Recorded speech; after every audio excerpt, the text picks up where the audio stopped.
around Dodge City and in the territory on west, there's just one way to handle the killers and the spoilers, and that's with a U.S. Marshal and the smell of gun smoke.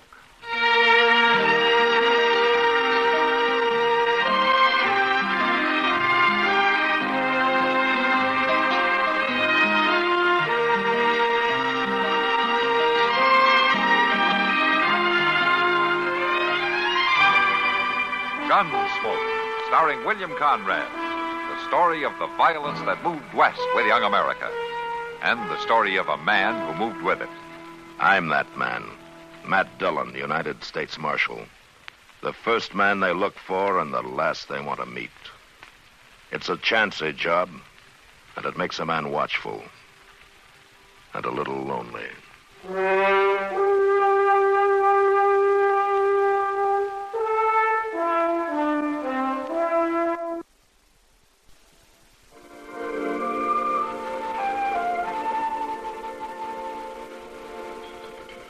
I just don't understand Chester missing a meal. Well, sometimes, Kitty, when people get excited, they can't eat.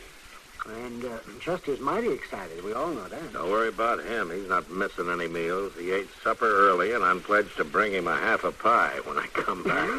Shouldn't expect Chester to react the way most people do. Of course, he eats more when he's excited. Well, what's he doing when he couldn't have supper with the rest of us? Packing. He packed all day yesterday. Yeah, and he'll pack right up to leaving time in the morning. You taking the wagon up north? No, just our horses. And a pack horse? No. Well, then he can't possibly take all this stuff with him. He'll figure that out last thing tomorrow morning. And he'll pick up his rifle and his bedroll, and we'll start off. It happens this way every long trip we make. Can't seem to break him of it.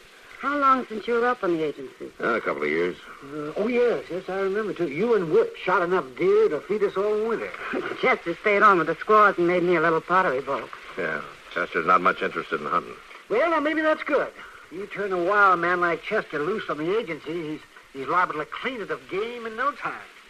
You know, if there's one couple I envy, it's Whip and Gladys. You're hacking to be an Indian agent, Kitty? No, but they're doing what they want to do.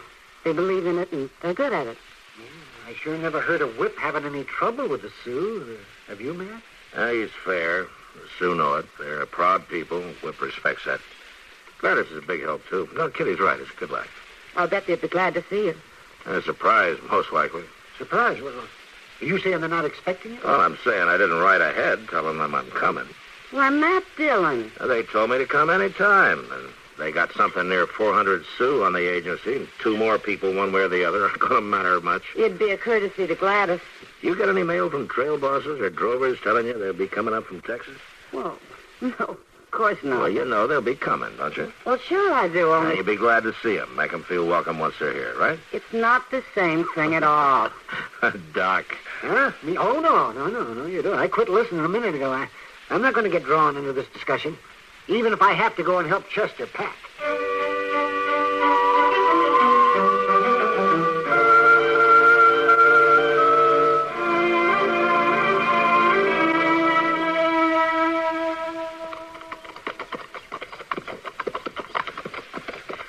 I'm just as sorry as I can be, Mr. Jones. Forget it, Chester. I don't know that I can ever forget it. Well, you can quit talking about it. That'd help. No, sir, I can't. Talking it out's going to be the one thing to make me see it clear. Of course, I had it packed in the first place. We both know that. Mm-hmm. Had it in the very same carpet bag with them new boots, my underwear, and a side of bacon. And the time come to sort out what I'd take for sure. And mind you, you was hounding me not to bring so many extras. Yeah, I remember that. Well, so I figure, who needs new boots? And that's the way I come to leave the coffee pot behind. Yeah. Well, we managed with 10 cans so far. And in another 3 miles or so, Gladys will have a pot on the stove. I sure won't make that mistake again. Yeah. Next time, bring your boots, Chester. Look yonder, Mr. Dillon. Coming over that ridge. Looks like a welcoming party. Yeah, might be. Well, I declare, it appears to me they're all Indians, Mr. Dillon. Well, it's a Sioux reservation, Chester. Well, yes, of course. So let's hold up a minute. I tell you, if they're riding toward you this way, it's comforting to know they ain't hostile. Yeah, you bet it is.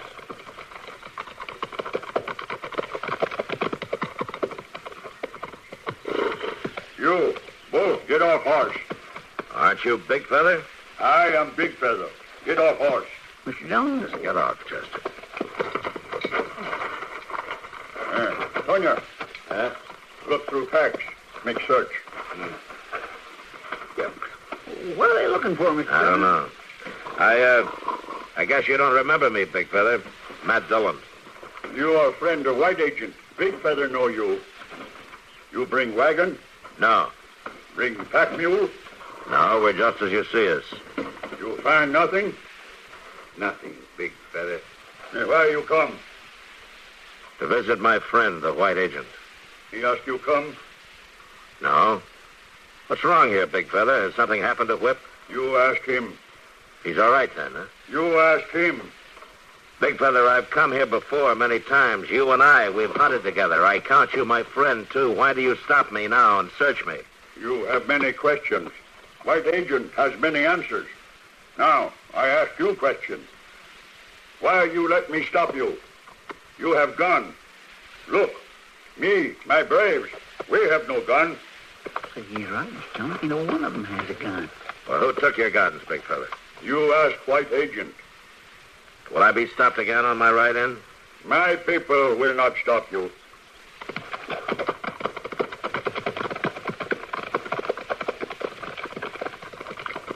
My God, there's sure something amiss here, Mr. Jones. Yeah, I'm afraid so, Chester. I just hope Whip and Gladys are all right.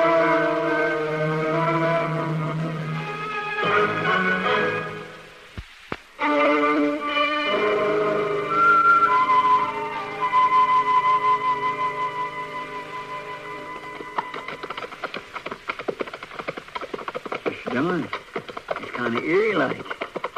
Ain't a sign of life around. Now, there's life. You can feel it. Looking out from the lodges. But what they're doing inside this time of day, I sure don't know. Last time we couldn't hardly ride through here for the squaws and young. Yeah. Now, take a look at the lodges. Looks like they're falling apart. You sure wouldn't know it's the same place.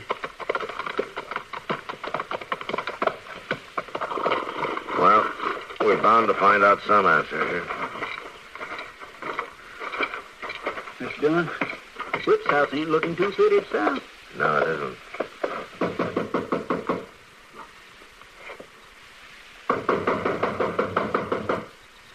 Could be they're not here, I guess. No, somebody's coming.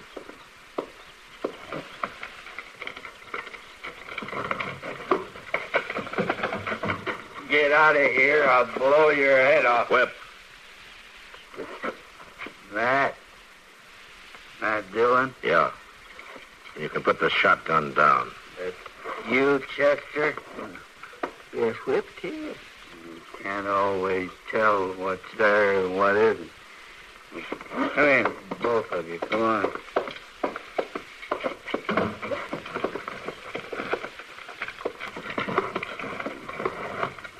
What are you locking against, Whip? Trouble. Sit down. Sit down.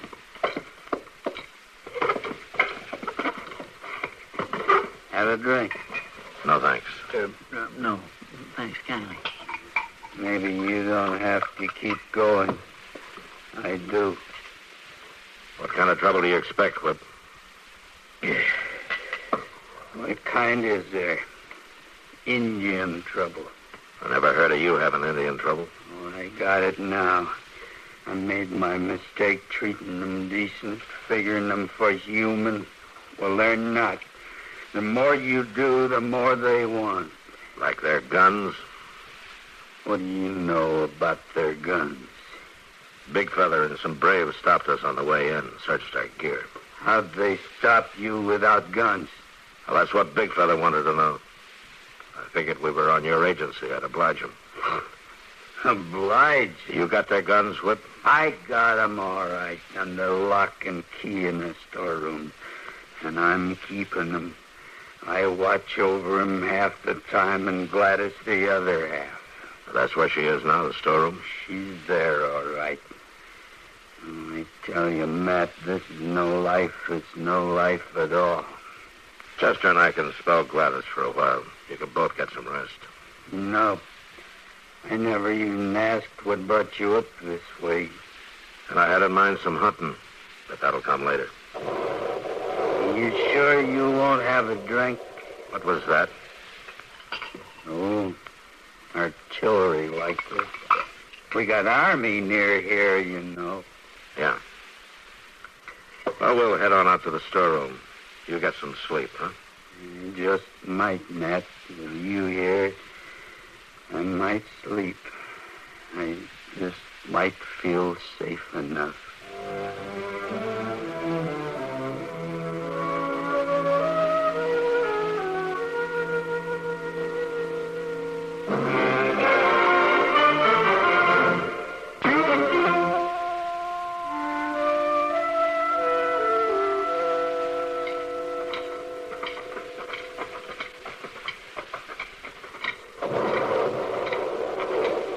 That sound like artillery to you?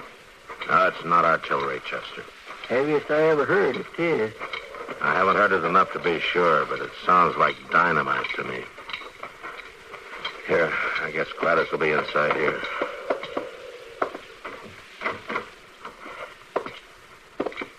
Gladys?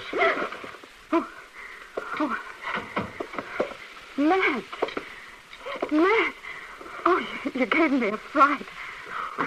Well, Chester and me were scaring everybody half to death today. It is you. It is really you and Chester. Yes, ma'am, it sure is. I just never thought I'd see any of my friends again.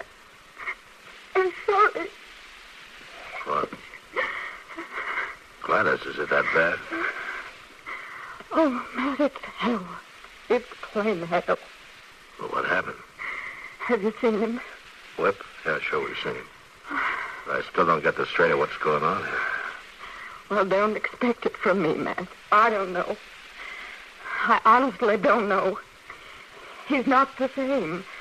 Whip's no more the man I married or any part of him than any stranger you could mention. And if the Indians have turned against him, maybe he's got cause to change. Well, maybe he has. I don't know. But he took their guns. They must have done something. Oh, taking their guns was the last he did. Before that, it was their food. You mean to say Whip is holding back food from them? Yes, they came to him with some complaint. I don't know what it was. Something about their hunting grounds. Whip got enraged, really enraged, and he began to cut back their rations. Finally, their guns. I don't know what'll happen next. How long has it been like this? Oh, months. I don't know. You hear that a lot, do you, Gladys? All the time. There must be big trouble somewhere. I never heard the Army guns this close before. Yeah. Well, look, Gladys, we told Whip we'd spare you here so that you could get some rest. Oh, no. I'm not tired. And you must be riding all this way. I'm fine, really. And later when Whip comes down, I'll fix you a nice supper. Now, then, you just let us take over like Mr. Dillon says. You look kindly peaked at me. No, I'm perfectly fine. I won't let you... This, where the guns are locked up, Gladys? I think so. I'm not sure. Please, Matt, I wish you'd... You wish I'd stay out of it? Yes. Yes, I wish you would. All right. I know you're not afraid, Gladys. What makes you think I'm not? Well, Whip is. He's got a shotgun, and he keeps himself locked and bolted in his own house. You're not armed. Well, I never was a hand with guns. You know that. And the door here, it was open. We just walked in. I must have forgotten. You never were a hand to lie, either. Oh, Matt. Matt, I'm afraid. I'm terrified. But I feel responsible. Please don't ask me to explain it. Just go on back to Whip. I really think he needs more help than I do. Maybe he does at that.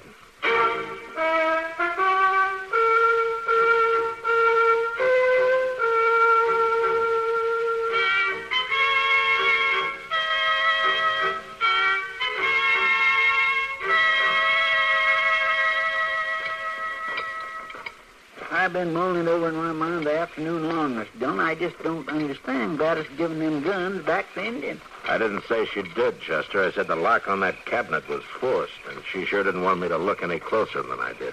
You think that's what she meant by feeling responsible? That's what she said. Responsible. No, I don't think that's what she meant.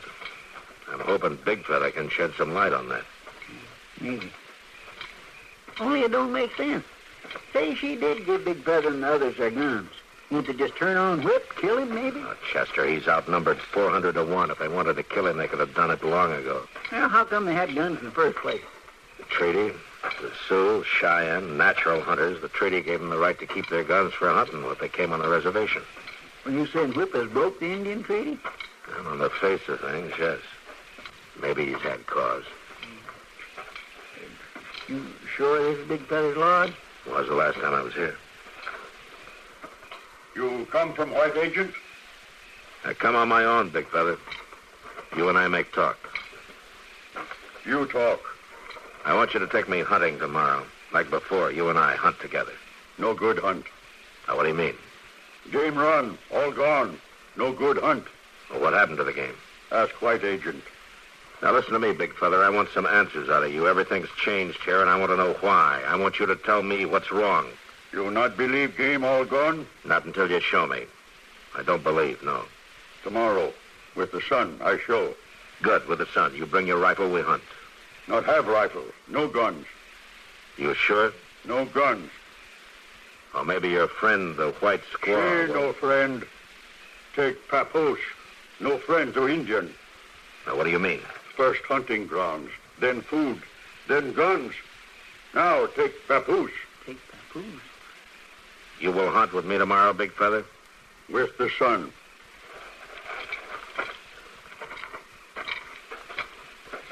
I tell you, I'm just about to give up. I plain don't get a thing through my skull around here. Well, why don't you go on up to the house and go to bed? That means you ain't going to? No, not yet, Chester.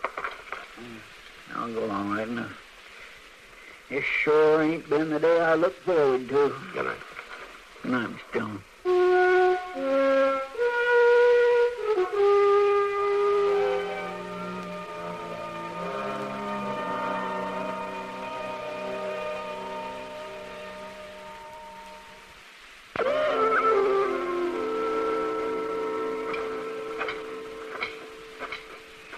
Matt, What? over here. Gladys, what's wrong? You were talking to Big Feather earlier. What'd he tell you? I guess you know. He says you're going to take their papooses. Oh, I knew it. I told you I feel responsible for so much of this.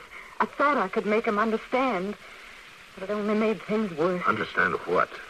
Oh, things have been so bad here. I thought I could offer them a little hope. They used to trust me. I told them we'd start a school for the youngsters. And they took it to mean that you were going to steal their young ones away, huh? A year ago, they'd have understood. And now the hate that's built up, the fears, the mistrust. I was a fool to say it. You were trying your own way, Gladys. Nothing wrong with that. I was sharp with you, Matt, telling you to stay out of it, but I was afraid. Afraid I'd find the guns gone? No, the lock, it was forced. Yeah, I saw that. But the guns are still there. I checked. I wanted you to leave so I could replace the lock before Whip found out. Believe me, Matt, the guns are still there. I believe you, Gladys. Whip's in there now? He's still sun up. I spell him then. Matt, what can we do? I don't know yet. Tell me this. Has Whip ever asked the Army to come in and straighten this out? Never once. I've asked him to, but he says it's his business. Well, maybe tomorrow I'll know more whose business it is.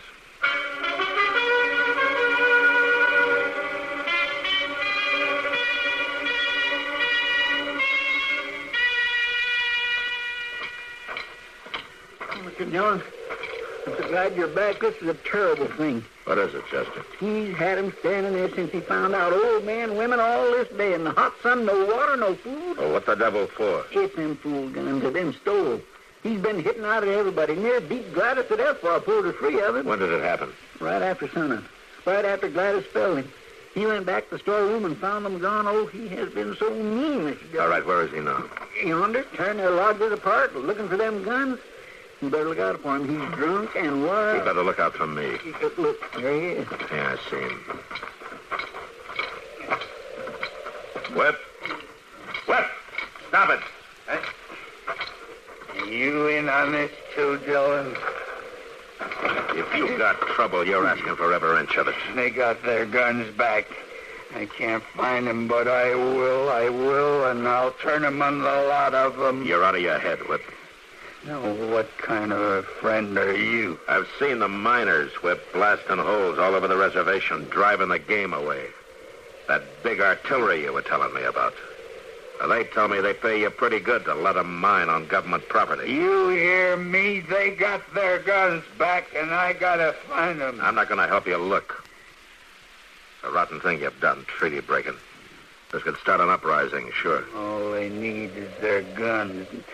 Matt, you're a friend. I was a friend. I looked through every lodge, twice over. They've got them, but where? Where? You better give them a looking over long as they're lined up here. Where's an Indian gonna hide a gun? You walk down this line with me. Now, do you see anything?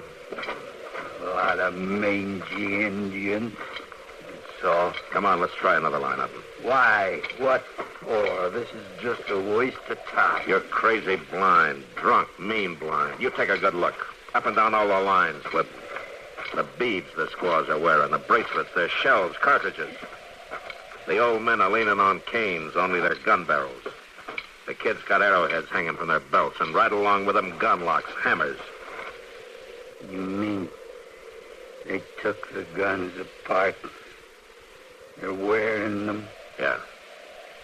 And if you're lucky, maybe the Army will get here before they get a chance to put them together. The Army? You're through, Whip. All through. Chester and I will stop at Fort Kearney on our way out. And we'll be taking Gladys with us. If she'll go.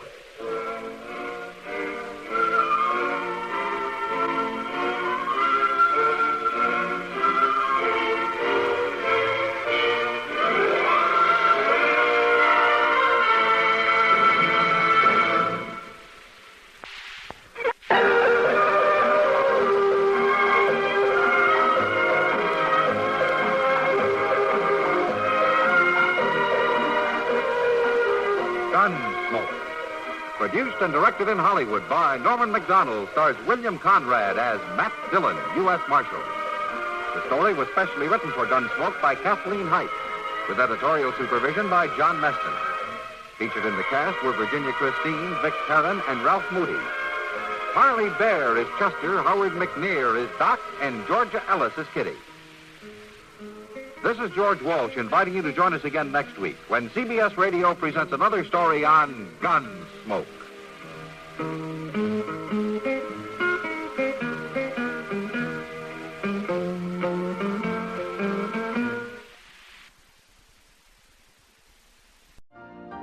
You've been listening to the OTR Gold Network. Find more classic radio at otrgold.com.